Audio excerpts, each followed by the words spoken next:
The story of tobacco is that Native Americans discovered the unusual properties of this plant. At first, they dried it, then set it on fire and inhaled the smoke. Maybe someone would wonder how they even came up with that, but I don't think there's anything surprising about it. At first, they just chewed the leaves, felt some kind of effect, and then looked for a way to make it stronger because over time they built up a tolerance to the dose they were getting, and well, their toolkit wasn't exactly vast. So an experiment like something plus fire was probably one of the most common things. Or take this, when I was a kid, I was amazed at how ancient people figured out they could grind grains to make flour. Though that seems a lot easier to figure out than coming up with smoking tobacco. I mean, you see animals all around you chowing down on these plants. You try it yourself. It's kind of filling, but munching on them is a hassle. You grind them up a little and hey, that's better. Soon you're making some kind of porridge out of it. Every time you crush it finer and finer, and boom, off it goes. At first, people crushed grains with whatever rocks they could find, and flour was still a long way off, because to get the kind of flour we're used to, you have to take just this one part of the grain. That's where most of the nutrients are, and the rest gets sifted out. Then they started using different kinds of stone, which worked better.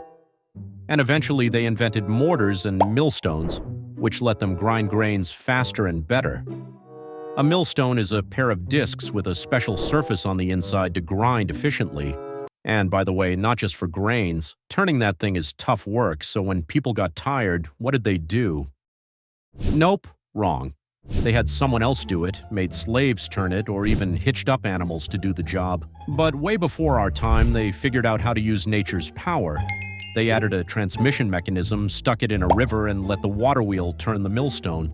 Or they moved the whole thing to a field, tweaked the design a bit, and relied on the wind. But there was one problem. Sometimes the wind didn't blow, or blew the wrong way. By the Middle Ages, some windmills could turn entirely to face the wind. And about 300 years later, someone figured out that they only needed to rotate the top part.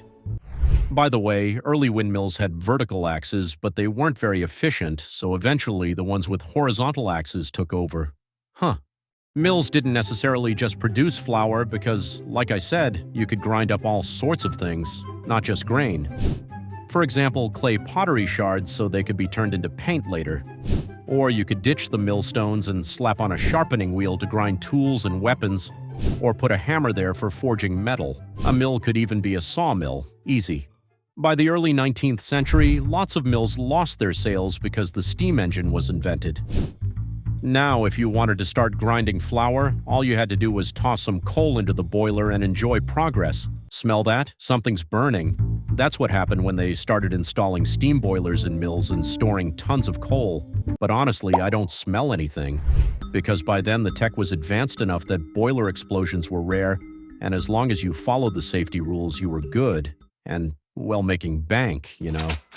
Like this American businessman who thought about all this, and in 1874, built an insanely massive flour mill in Minneapolis, which was the biggest in the world for a long time. For 4 years, it worked great, churning out so much flour that it wasn't just enough for the whole city, it fed half the state. The building was the tallest in the city, and people were kind of proud to live near such a high-tech mill.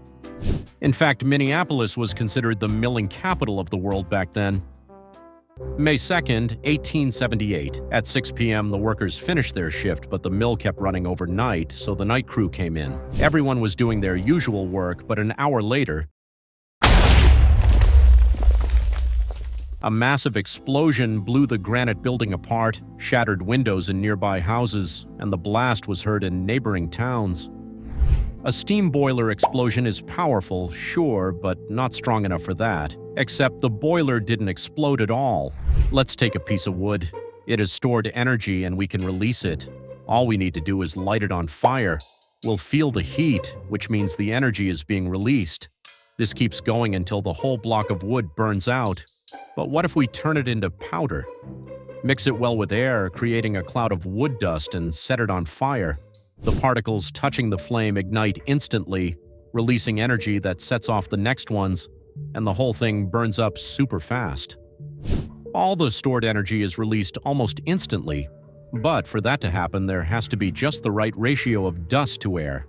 So, what does this wood dust remind you of? Flour. Yep, The most harmless thing in the mill turned out to be the bomb. Windows and doors were shut, workers were hauling flour around, and throughout the process, flour dust was flying everywhere, so in the air the perfect concentration built up. Plus, flour is mostly starch, which burns pretty well, but something had to ignite it all. The theory is that a spark from the millstones did it, and with the windows and doors shut, that played a double role. First, it let the flour dust accumulate in the air. Second, the energy released in a closed space didn't cause just a fire, it caused an explosion, because on top of everything, the pressure against the walls added even more force. The blast wiped out the neighboring mills. 18 people died instantly, and firefighters battled the blaze all night. Most people don't expect something like that from simple flour. Coal dust in mines, sure, that sounds dangerous. But flour? Not so much. Yet mill workers were supposed to know about this and follow safety protocols, because no doubt this wasn't the first time flour explosions happened in history, and despite all the warnings, mills kept blowing up. In fact, they still do. Same with sugar factories, by the way. So follow safety rules, even when it seems like nothing could go wrong. You know what else, just like flour, seems harmless but can actually be explosive? Cows. An amazing story came from Germany. 2014.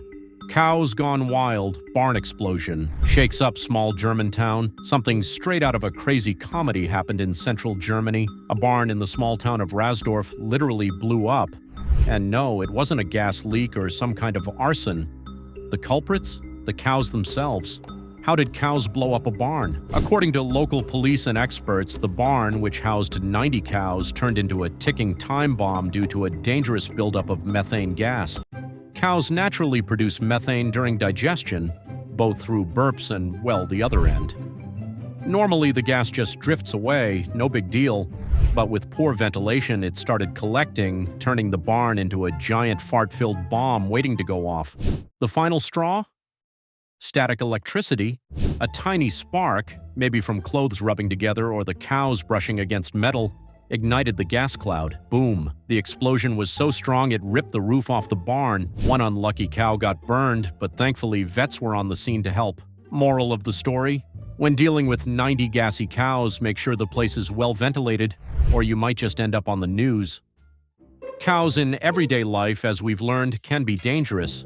But what about the flour chilling at your place? Can flour explode in your house? Nope, not really. In regular conditions, flour won't explode. If you light a little bit of flour, it'll just burn or get crispy. Even if you sprinkle it on a hot pan, nothing dangerous is gonna happen. But if flour's floating around in the air in large amounts, that's a different story. In a closed space, those tiny flour particles can form a flammable mixture, and if a spark shows up, like from static electricity or an open flame, you're looking at a potential fire, or even an explosion in some cases. That's why mills and grain storage places have super strict safety rules. They've got special ventilation and dust control systems to keep things from going sideways, so yeah, flour is safe at home, but in big industrial settings, it's definitely a serious safety hazard. Can flour catch fire in the oven? Yep, if it lands right on an open flame. Normally, flour doesn't catch fire, but if you sprinkle it in a hot oven or near an open flame, it could light up. That's because flour's got starch in it, a substance that catches fire pretty easily at high temps. It's especially risky if the flour's floating around in the air making a dust cloud. In that state, it could ignite from a tiny spark, which makes it super dangerous in industrial places. So, while flour's not a big threat when you're baking, don't be spilling it near open flames. You might get a little fire flash.